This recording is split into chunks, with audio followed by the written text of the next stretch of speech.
Hey, welcome back to the DualEntry monthly release. I want to show you 4 features we've added this month to help save you time and speed up your close.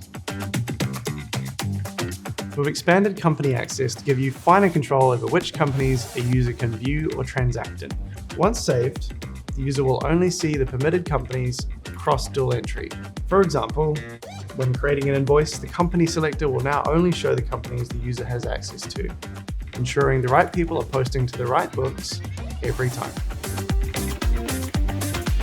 We've always supported exporting to Excel, but now formulas will be preserved. If you open an exported file, all the calculations remain fully functional, letting your team analyze, adjust, or model data directly in Excel, and the larger the report, the more time this will save.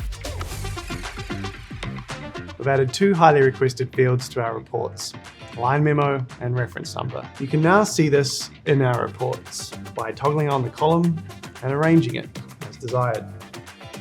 The same applies to memos on each line of the record. This gives you greater visibility in your reporting and saves you from spending time drilling down.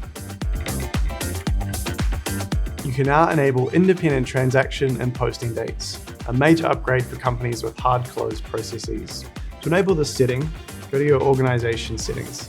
AP and AR aging reports can then be run using the transaction date, posting date, or due date, which is also a new option. These fields can also be added to reporting views for complete visibility. Here at DualEntry, we're always looking for ways to give finance teams their time back, and these are just a few that we've added this month. There's plenty more to come. I'll see you next month, and happy holidays.